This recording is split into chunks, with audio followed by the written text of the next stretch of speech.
Hey everybody, a few of you guys on the 08 to 14 group were asking me about my setup, so I decided to make a little more specific video on btssm and my car and my configuration. I'm repping my Invasion Fabworks t-shirt today because that guy is a pretty good fabricator. Basically, so yesterday I posted that I had just installed my new Atodo Android-based head unit. And before, there's a few of you guys asking me, will this work on my Pioneer? Will this work on my Pioneer? I had a Pioneer AVH BT 2400. So it didn't have like Android Auto or Apple CarPlay. btssm only works on Android. So if you don't have an Android-based system, then it's not going to work. It also only works on 02 to 2014 Subarus. It stands for Bluetooth Subaru Select Monitoring. In order for it to work correctly, you either have to buy the btssm cable, or you can also run a Tactrix cable, which is what I do. And you can see my Tactrix connection right there. I have a little remote jumper OBD2 cable that runs down to my OBD2 port. This is just to keep it out of the way so that I don't kick this little connection, this USB micro connection right there. Sometimes that can be weak, and if you kick it or just jostle it, it can break loose, and then you have to send it back to Tactrix to have it repaired. And I've already had that happen once, but their repair is pretty solid, so it feels much more robust than when I got it originally. But yeah, so you need some sort of Android-based device, either a phone or tablet or head unit, and a Tactrix cable, let's say. And the Tactrix is nice because if you just buy the btssm cable, it will let you do this logging and configure all of this, but then you can't tune. And I'm full open source. I do not use a Cobb AP. That is another thing. You can't use this btssm app with Cobb, not to my knowledge anyway.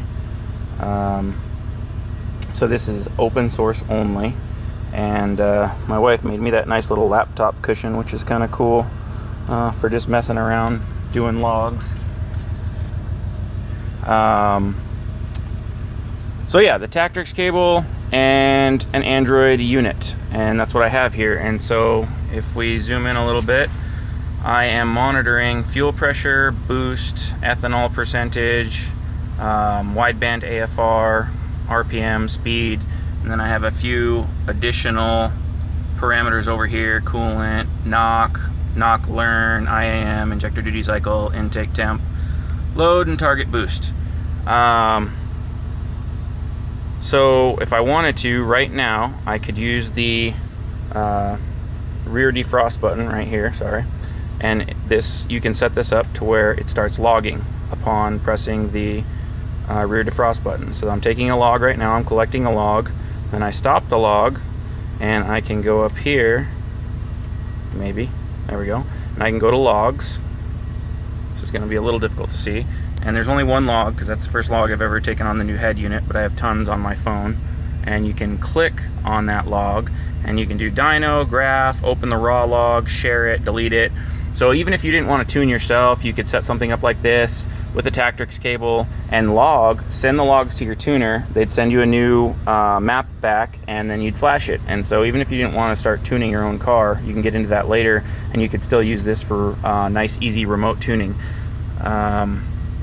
Graph, share. So if I go to graph and I can click on any of these, let's say I look at AFR, or that's boost, okay, AFR, and fuel pressure. So the scaling is off on this right now, and I don't know if I can change that or not. But what's really cool about it is once you actually take a full pull log, it will display your RPM and just all these parameters, and you can kind of review it live and see exactly what your pull looked like. Did you have any knock? Where did you have that knock? Should you pull some timing? Should you add some boost, add some wastegate duty cycle? So obviously a static log like I just took is a little silly, but it works really well for just quick reviewing logs in a plotter. And then of course you could always email those, open them up in DataZap, open them up in Megalog Viewer, open them up in Excel, and review them and make your changes as necessary on your laptop if you want to tune it, and then flash it again. And then go out and log some more. So one of the things that's pretty custom about this is just all of these custom parameters: fuel pressure, boost, ethanol, and AFR. So I deleted my rear O2, and I had to basically zero out the rear O2 corrections that the 08 Plus makes in order to not throw any. You can delete the check engine lights and disable the check engine codes, but your fueling will still be way off because there are some AF3 corrections that the 08 Plus make that need to be zeroed out on the rear. The corrections that the rear make, you need to zero those limits out so that it does no longer make those corrections.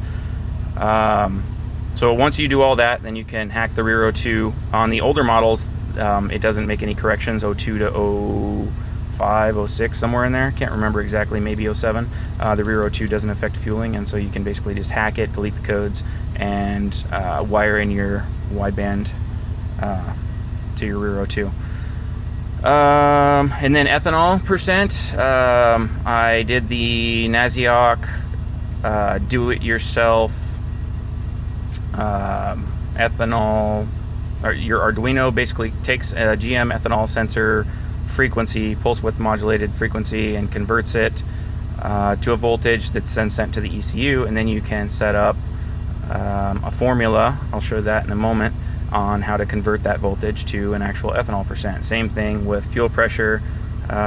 This boost that I'm logging, it's actually a custom PID that's in XML files for loggers. So the standard boost that comes with this app is limited at about 23 pounds, at least on my car, 2010 WRX.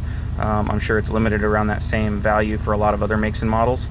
You have to actually go in and select to log the non-limited boost, the non-limited manifold pressure PID, in order to have this be able to go above 23 psi.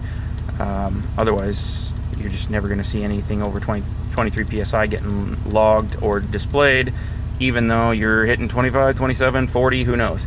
So to go further on that, if I go to fields, come on, there we go. If I go to fields, these are all the fields that I can select and log, and I've added, you can see up here it says add, and so I've added all of those specifically, and you can get the definitions. Either you can contact btssm for help and support, or you can go into your XML logger def for ROMRaider, and you can find these specific PIDs and the parameters that go along with them. And btssm actually helped me on creating some definitions. I should be able to edit these. Yeah, there we go. Okay, so you click on one, and you can do add, but I'll just go to edit custom field. And so basically what you put in is you name it, you put in its hex address, the length, which will also be listed in the XML, whether it's float or not, and then formula, and that's the formula that actually converts this voltage, the output that gets put out, the voltage output from the AEM UEGO is then converted from voltage to AFR. How many decimal places you want, 14.1, 14.15. So I just have it on one decimal place, so 14.7, whatever. And then gauge min 10 and gauge max 20. And so that's pretty simple, straightforward. And you do that same thing with all of these, and then you can back out and you just have all of your custom logging. So it's pretty sweet. This unit seems to be pretty responsive, actually. I'm not displeased with it at all. The sound quality is good. It comes with basically 4 USB connections, one on the front, one hard one like this on the rear, and then it comes with a plug extender. So I have one down here. You can charge your phone or plug in other peripheral devices, and then I have the one right there that I haven't tucked yet, but that's the one going to my Tactrix. And so you get all those USB connections, which is nice. You can have multiple car profiles. Whoops, come on. There we go. I just have one on here right now, but I have tons on my phone that I'm recording on right now because that's what I used to use. I used to just have it on my wireless charger up there, and I would have btssm display, but I wanted it on my head unit. So I made the switch, and I think I'm going to like it. It's pretty awesome. If you guys have any other questions about my setup, what works, what doesn't, configuration, let me know, and I'll try to help the best I can.